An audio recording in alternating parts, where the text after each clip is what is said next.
I welcome you all to the first lecture of the second week related to the subject that is history of Arabic literature.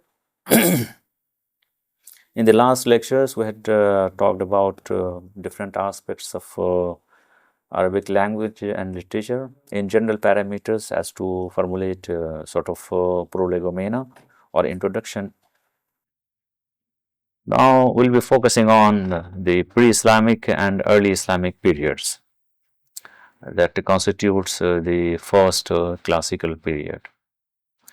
The topics we'll be covering are الأدب الجاهلي تاريخ وتطور المعلقات شعر السعاليك الخطابة سجع الكهان المشهد الشعري والأدبي العام that is the pre-Islamic literature, history and development, the معلقات poetry, the Sa'alik poetry, oratory, and the soothsayings, the legacy related, the prose legacy related to the soothsayings, and the general poetic and literary scenario, followed by Al-Islam, Al-Quran Al-Kareem, Al-Ahadith Al-Nabawiyya, الشعر المدايح النبوية الخطابة الرسائل أثر القرآن والأحاديث النبوية في التوجه اللغوي that is Islam, the advent of Islam, the Quran and the Hadith, poetry, the Madaih Nabawiyya or the praise poetry for Prophet Muhammad Sallallahu Alaihi Wasallam, or the then oratory in the early Islamic period, then the correspondence and the impact that was exercised by Quran and Hadith in the very course of literary language and literature course directives of Arabic in the backdrop of Islam in relation to the influences exercised by Quran and Hadith, or simply the impact of Quran and Hadith on Arabic language and literature. To recollect certain things, we should be fully aware of the pre-Islamic Arabia. How was the society? The society was primarily based on the tribal system. There were the tribes, the Adnani and the Qahtani tribes. And the tribes had their own interests in terms of geography, commerce, trade, social relations. So, and sometimes there were some conflicting scenarios, conflicting situations leading to wars. So, Arabia had its wars. Bebasus, Dahis, Ghabra, etc. are the very well-known wars related to pre-Islamic period. And significantly, they were started with some very trivial matters, very insignificant matters. Every nation, including the Arabs, they had their own prides and prejudices.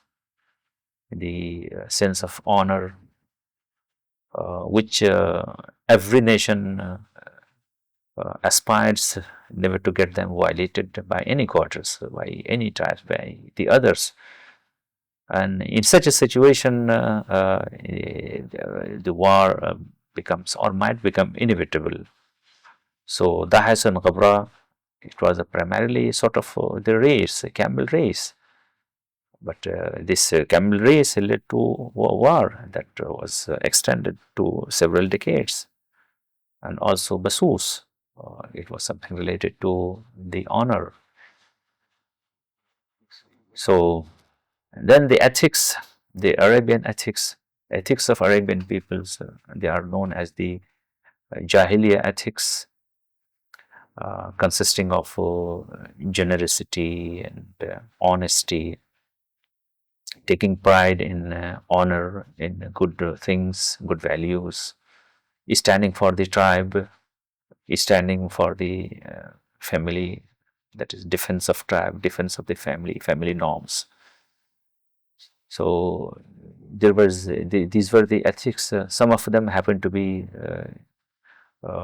just what is categorized as a universal ethics, because the issues of ethics are very much common uh, to all the communities of all the phases and communes of the humanity. So sometimes they constitute the universals, the universal values, like good is good everywhere, irrespective of the ethnic or theological or ideological adherences. So, and bad is bad, irrespective of anything uh, related to these, that is history and geography and ethnicity and so on.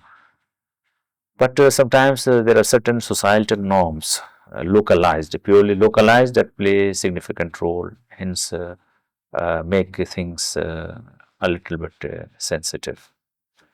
So the Arabian peoples had their own ethics. Ethics of Arabian peoples were drawn from antiquity, from the past generations, from the past civilizations we have already seen, like the civilizations that we have analyzed related to the South Arabia and the North Arabia. South Arabia, that is Arabia Felix, the Yemen, the present day Yemen territory, the kingdoms of the Himyarites and the Sabaeans. So the values were inherited by the succeeding tribes and in North Arabia or South Arabia, in the tribes designated as classified as the Adnani or the Qahtani. Likewise, the societal norms and values inherited from the Babylonian culture that uh, uh, actually adorned that region of Arabia, now in present day Iraq and some parts of Jordan and Syria, uh, and also in that region that is in Arabic sources is known as Bilad Rafidain, between or in and around the Tigris and Euphrates rivers. Alongside the norms they had inherited from the Nabatean kingdom, Al-Ambat, Mamlakat Al-Ambat, located in Petra, in modern day Jordan, which was extended to the vicinity of Tabuk or Saudi Arabia, Tabuk region, and uh, around Medina, that is in that locality in which we find the archaeological sites of Al-Ula, the archaeological sites identified in Al-Ula, which is of course now very much promoted because of the policy to promote historical tourism, geographical tourism, etc.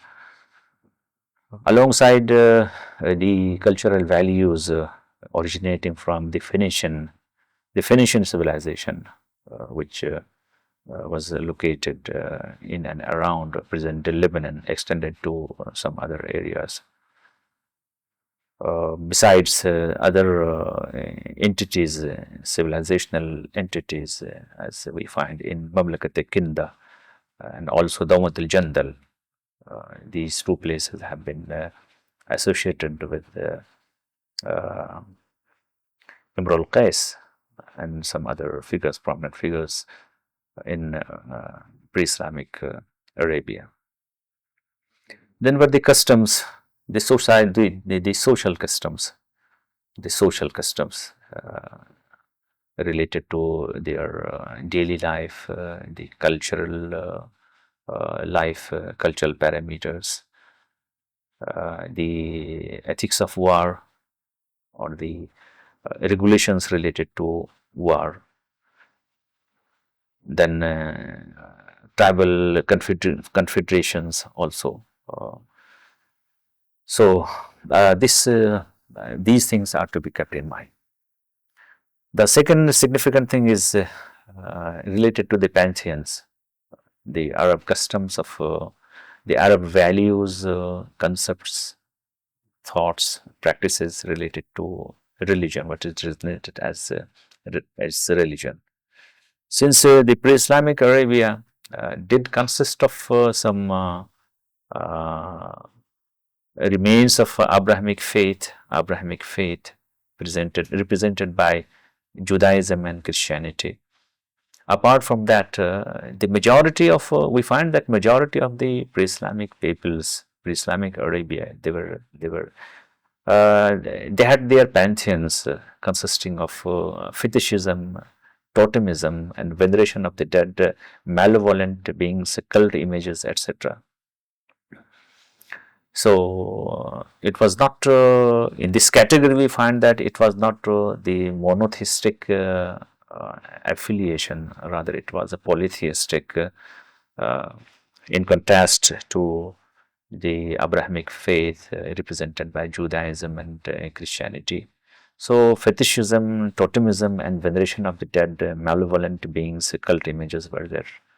In this sequence, we find several differences in the social histories of Arabia and political histories of Arabia, like the mention of Lat, Manat, Hubul, Nasab, Uzza, etc.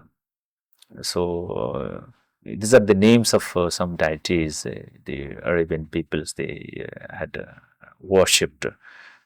So they represent different pantheons in Arabia. Among the religions, we have Christianity. So Christians were there in pre-Islamic Arabia, epicentered in and around that region we find now in Palestine and present day Israel. Because that actually marks the epicenter of the Abrahamic faith represented in historical the continuity in Judaism, Christianity, and Islam. Then in other parts of Arabia, we find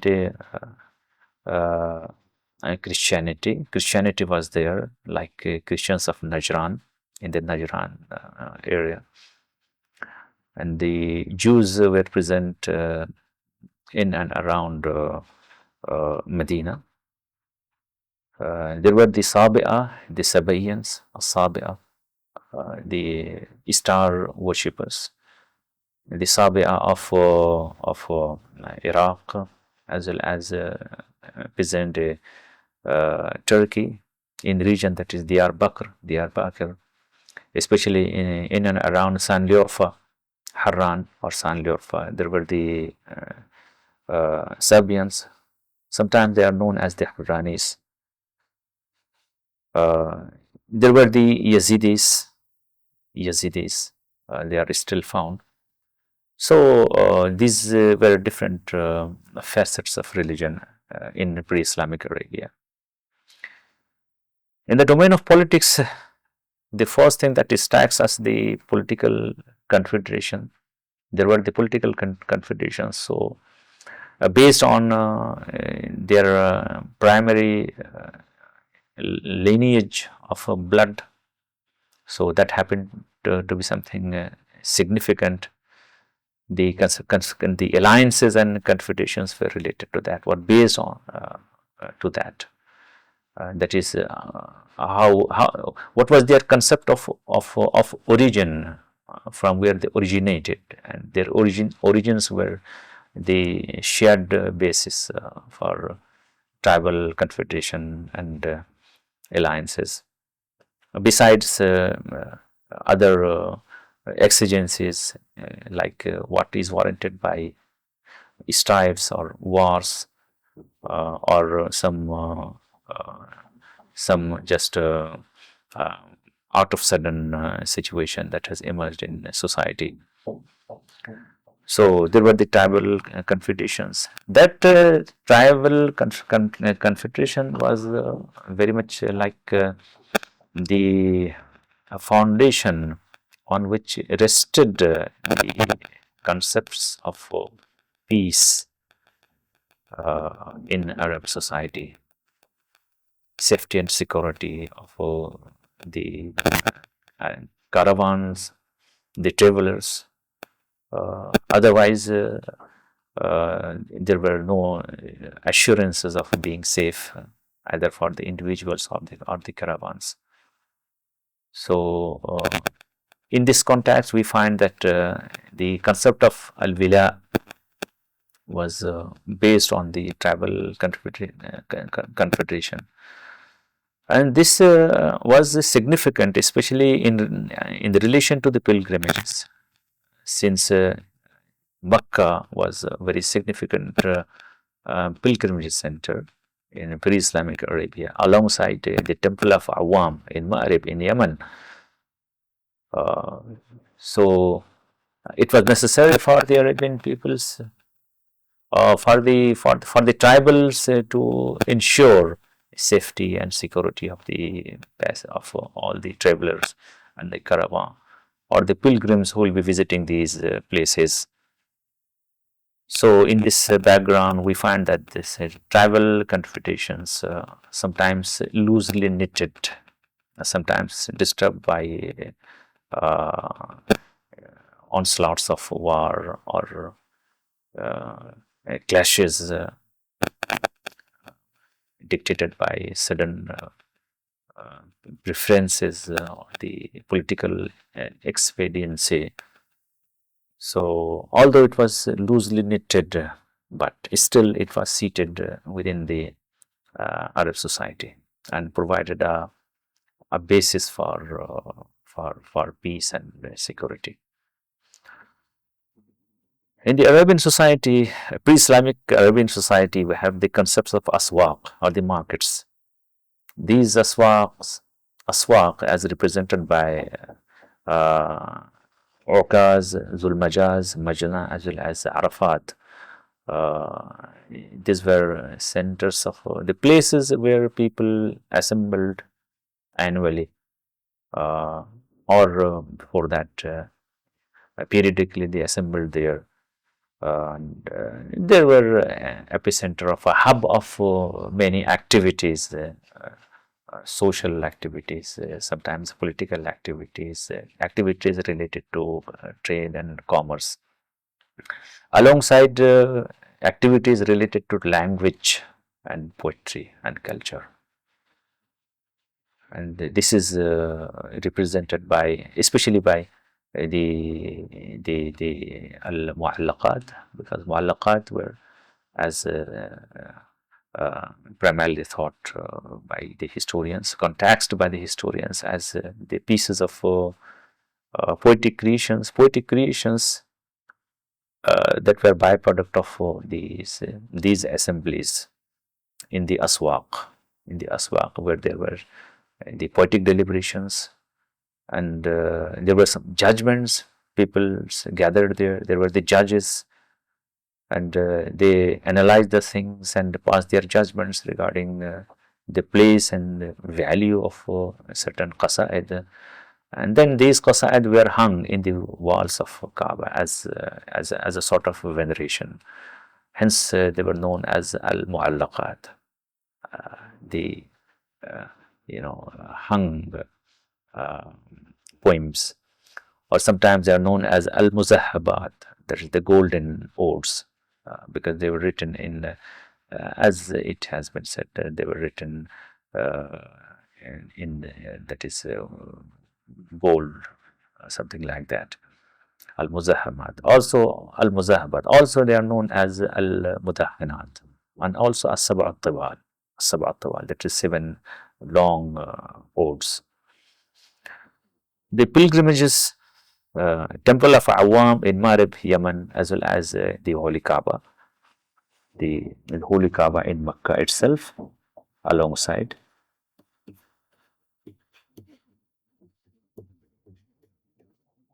Mecca itself happened to be a significant uh, place of pilgrimage. Year of Elephant is something significant in pre-Islamic period, which is known as Amul Fil.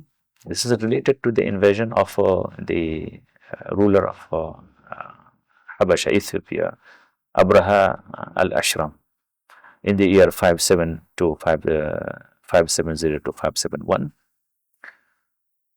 Another thing that is very significant, which must be known to us, is the centrality of Makkah. Amid this phenomenon of tribal confederations, the tribe of Quraysh, epicentered in and around Makkah, held very significant position. This tribe was venerated because they were custodians of Makkah, and that enabled them to yield greater authority and influence in the pre-Islamic society.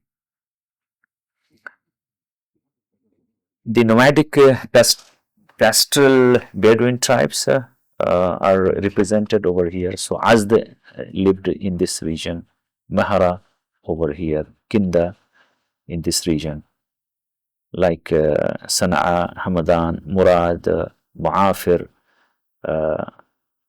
So these they could be now identified with the Yemen and Oman and UAE.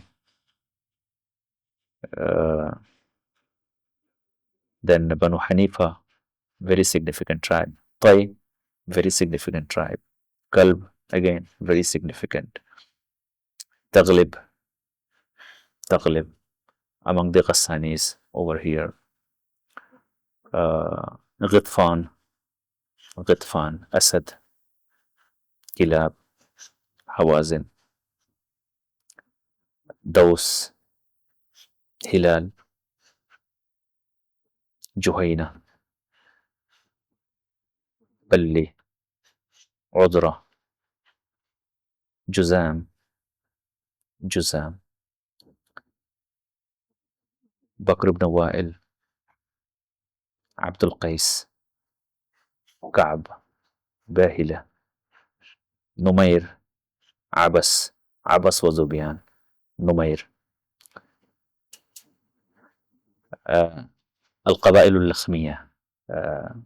طبعا يعني كما رأينا في بعض الخرائط الأخرى، فهي يعني نجد هناك القبائل العربية موزعة على هذه الخريطة، وكان هناك نوع من التحالف الضعيف فعلا بين بعض القبائل، وهذا التحالف في الحقيقة أدى إلى ما أشرنا إليه من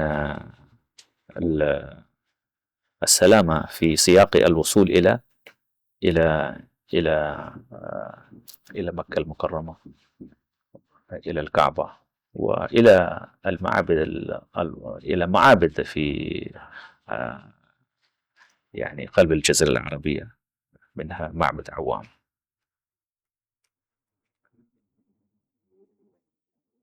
معبد عوام هذه هي صورة معبد العوام. فهذه هي المضامين، خلفية المضامين التي نراها في سياق العصر الجاهلي. With this we conclude the first lecture of this second week. It will be followed by the second lecture. Thank you very much.